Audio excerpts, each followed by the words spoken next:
आज आप जगमग तारों की तरह इस परिसर को रोशन कर रहे हैं।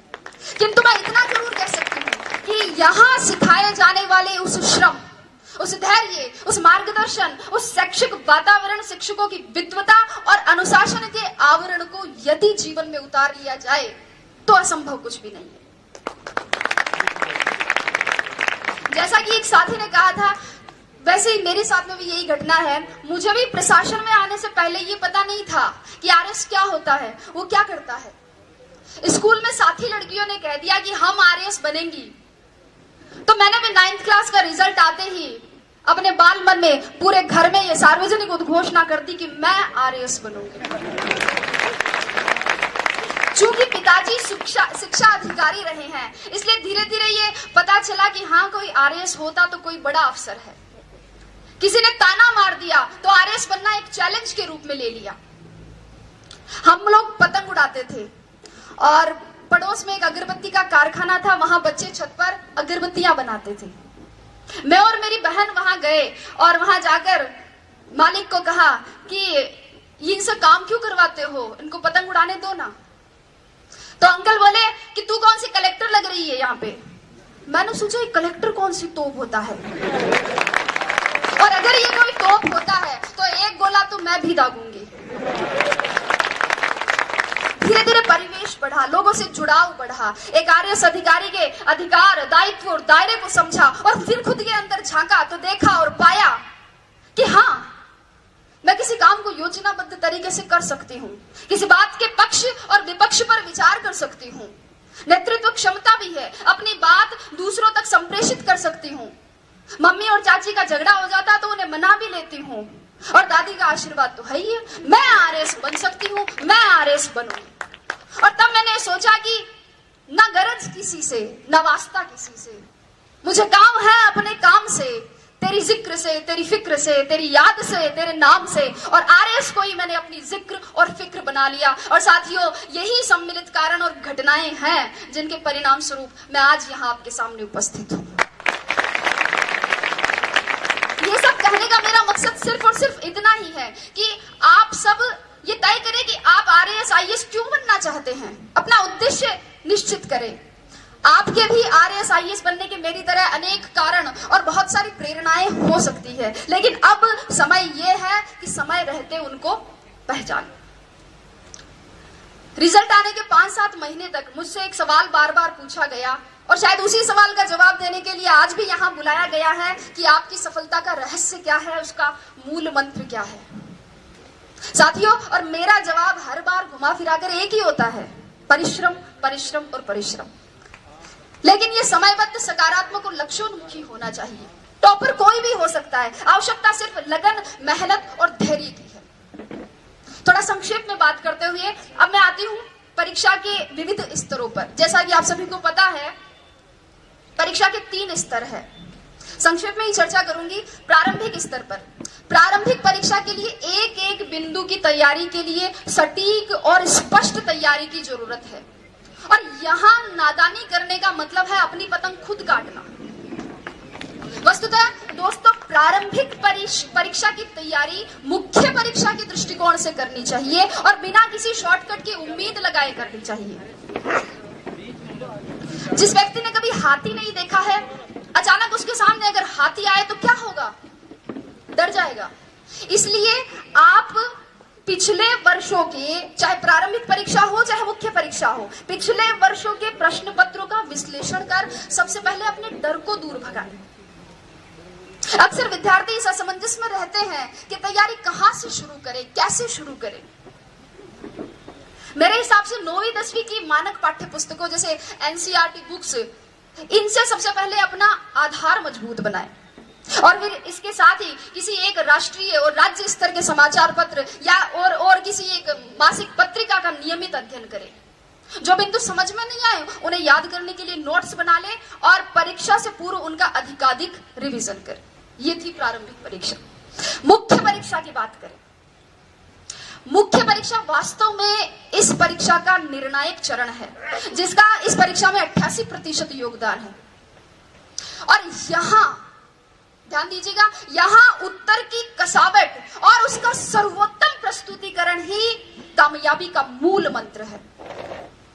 मुख्य परीक्षा से पहले इन प्रश्नों पर विचार करें कि परीक्षा का पाठ्यक्रम किस प्रकार का है, पैटर्न किस तरीके का है, सवाल पूछे जाने का ट्रेंड क्या रहा है, मानक पाठ्य सामग्री कहां से और कैसे मिलेगी, उत्तर लेखन के लिए रणनीति और समय प्रबंधन कैसे करना है, पूर्व में सफल रहे अभ्यर्थियों की क्या रणनीति रही है, कितनी मेहनत जरूरी है, कितनी मूवीज और पार्टियों में नहीं जाना है, कितनी गप्पे एग्जाम के बाद के लिए छोड़नी है, व्हाट्सएप को मोबाइल में कब तक अनइंस्टॉल रखना है। इन सभी प्रश्नों के सवाल आप खुद खोजें और अगर नहीं मिले तो आप कुलपति महोदय को धन्यवाद दें कि उन्होंने इसका समाधान करवा दिया। दोस्तों, वास्तव में प्रत्येक अभ्यर्थी, प्रत्येक विद्यार्थी के पढ़ने का तरीका, उसके सोच की गहराई, पारिवारिक परिस्थितियां और समय की उपलब्धता अलग अलग होती है। अगर आप इन सवालों के जवाब खोज लेते हैं तो आपकी आधी समस्या का समाधान हो जाएगा। अब बात करती हूं साक्षात्कार की।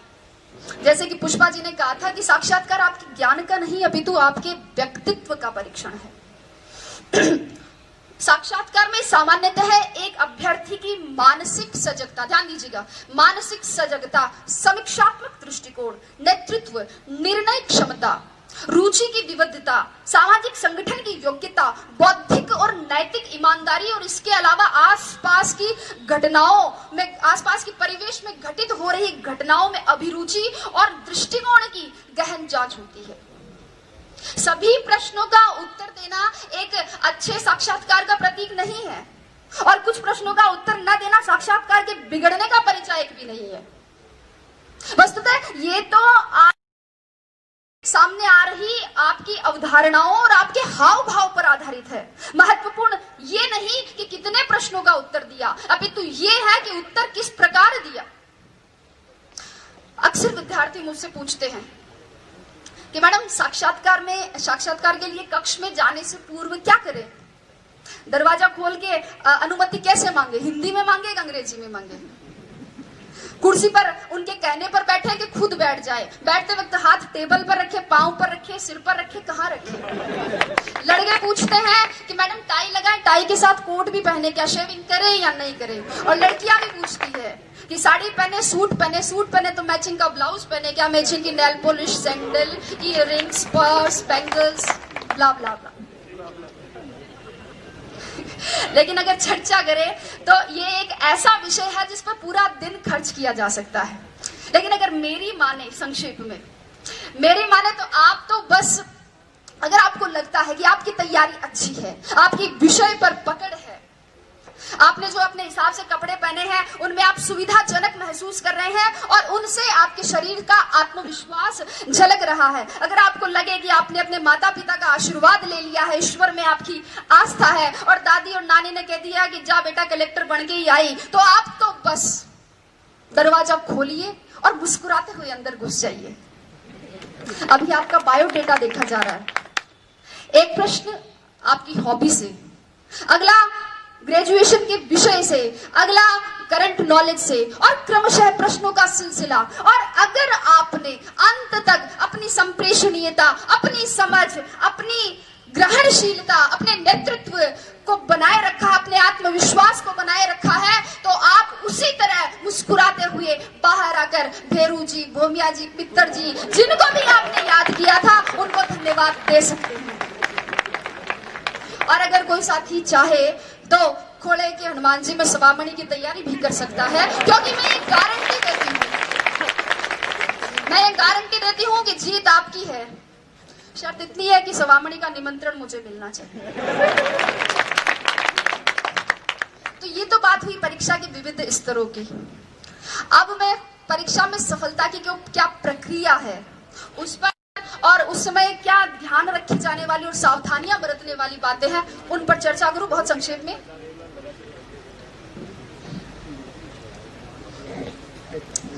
चूंकि अपनी ये जो सफलता की प्रक्रिया, इसको मैं एक कृषि के रूपक से बताना चाहूंगी।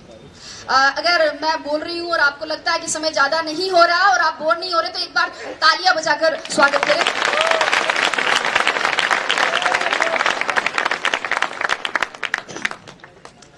कृषि के रूपक से समझाना चाहूंगी, क्योंकि अब राजस्व विभाग से जुड़ गई हूं, तो कृषि, बीज, फसल, पटवारी, गिरदावर, इनसे दिन भर सामना होता रहता है, तो उदाहरण भी वैसे ही देने लग गई हूं। दोस्तों, किसी भी बीज के अंकुरण, उसकी वृद्धि, स्थायित्व, फल फूल सहित पूरा वृक्ष बनने में ही सफलता की प्रक्रिया निहित है।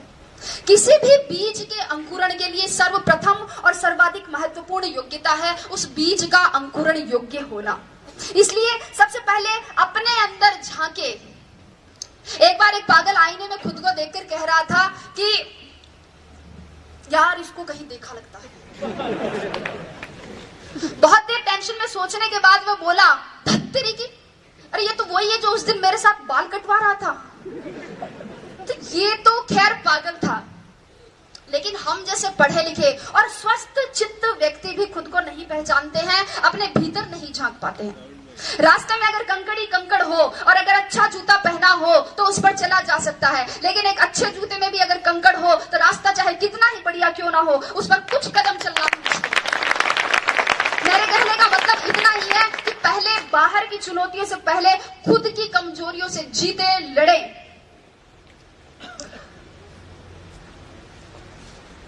बीज के अंकुरण के बाद अंकुरण के लिए आवश्यकता होती है उपजाऊ भूमि की, और मुझे नहीं लगता कि प्रतियोगिता के दौर में उपजाऊपन के मामले में राजस्थान विश्वविद्यालय का कोई सानी होगा। यहाँ का मार्गदर्शन आपके लिए सदैव पथ प्रदर्शक का कार्य करता रहेगा। आपको अपनी तैयारी के लिए, लक्ष्य प्राप्ति के लिए जहां कहीं भी, किसी भी कोचिंग संस्थान, महाविद्यालय अथवा व्यक्तिगत मार्गदर्शन के लिए कहीं भी अपने आप को समर्पित करें, तो उस भूमि का उपजाऊपन जांच ले, क्योंकि कई बार योग्य बीज भी उपजाऊ भूमि के अभाव में अंकुरित नहीं हो पाते हैं। बीज के अंकुरण के पश्चात आवश्यकता होती है खाद, कीटनाशक और उत्प्रेरकों की। विद्यार्थी के लिए खाद का काम करते हैं उसकी कक्षा, उसकी पुस्तकें, उसके मित्र, उसका जो पढ़ाई का आसपास का माहौल है वो, उसके गुरुजन जो उसे एकाग्रता और ज्ञान संचय की विधि प्रदान करते हैं। एकाग्रता पर थोड़ा सा, कुछ विद्यार्थी ऐसे होते हैं जो पढ़ते हुए टीवी, रेडियो चलाते, एफएम चलाते हैं, और कुछ बच्चे ऐसे होते हैं जो कान में ईयरफोन डालकर म्यूजिक सुनते हुए फिर पढ़ाई करते हैं। और अगर पास में, पड़ोस में कोई शादी हो रही हो, रात्रि जागरण हो तो उन्हें डिस्टरबेंस होता है। सर, मैं अपना उदाहरण देना चाहूंगी कि मेरे घर के इस तरफ मंदिर है और इस तरफ मस्जिद। सुबह उठते ही इधर से घास खाए गैया, दूध पिए ग्वाल, छोटो सो मेरो मदन गोपाल शुरू हो जाता था। तो उधर ला इलाहा इल्लल्लाह मुहम्मदुर रसूलुल्लाह के साथ शाम ढलती थी। बारात भी उधर से ही जाती थी, सतराम के जयकारे भी। लेकिन मैं आपको बता दूं कि मैंने अपनी पूरी पढ़ाई अपने घर की छत की तरफ जाने वाली उस आखिरी सीढ़ी पर बैठकर की थी, और मुझे हर तरह के शोरगुल में एकाग्रता का इतना अभ्यास हो गया था कि पता ही नहीं चला कब होली की गैर निकल गई और कब ढोल ताशों के साथ मुहर्रम के ताजिए। पढ़ते वक्त मोबाइल बंद रखे। अगर व्हाट्सएप, मैसेंजर और फेसबुक नहीं चलेगा तो एकाग्रता में वृद्धि होगी, लेखन शैली में सुधार होगा और टॉप 50 में आने की संभावनाएं भी बढ़ सकती हैं। मेरी बात करें तो मैं बताऊं, मैंने मोबाइल ही नहीं रखा था।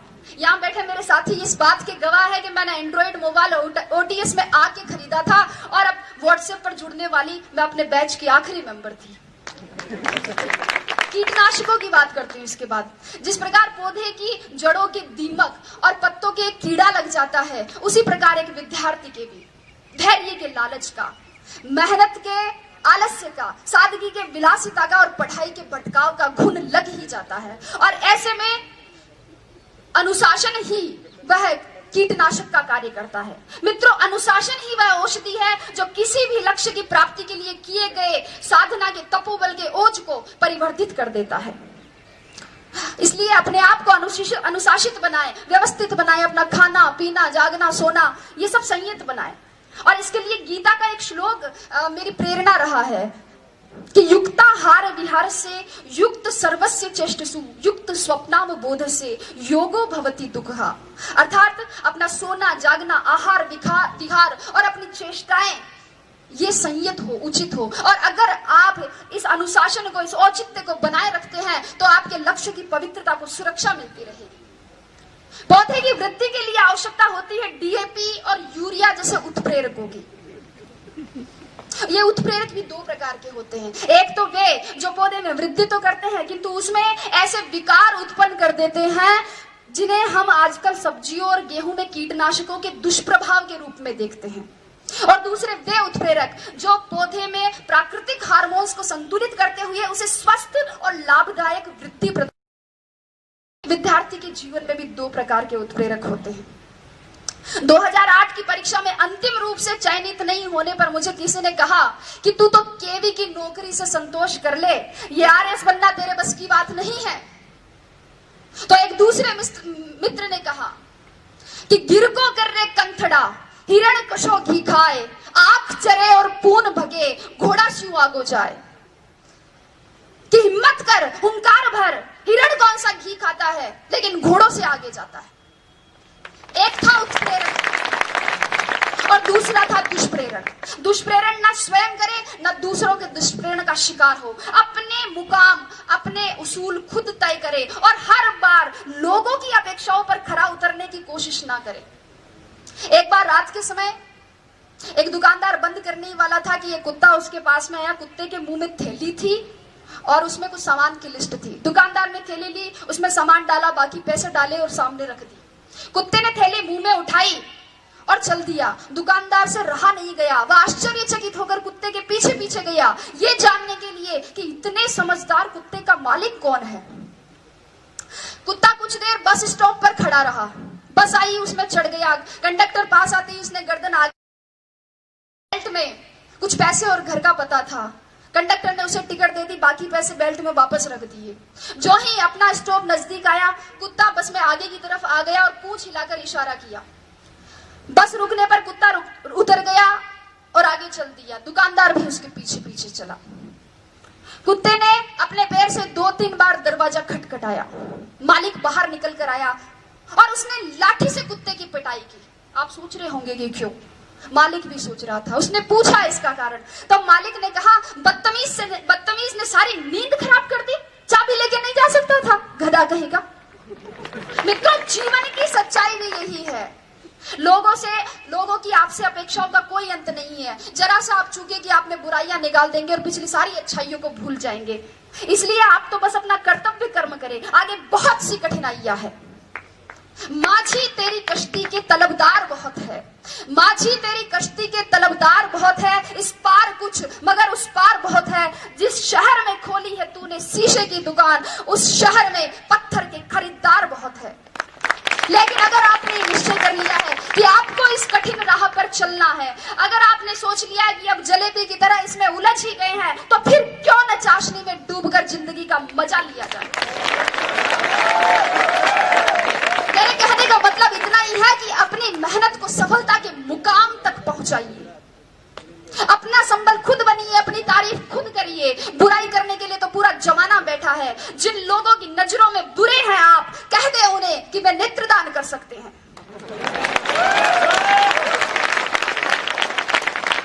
अपने आसपास के परिवेश में केवल उन्हीं तत्वों को प्रविष्ट होने की अनुमति दे जो सकारात्मक हो, विचारात्मक हो, बोधात्मक हो, सही दिशा देने वाले हो। अन्यथा आपके मस्तिष्क में क्रोध, ईर्ष्या और द्वेष के रासायनिक दुष्प्रभाव दिखने लगेंगे जो आपकी सोने की थाली में पीतल की मेख जैसे अशोभनीय लगेंगे।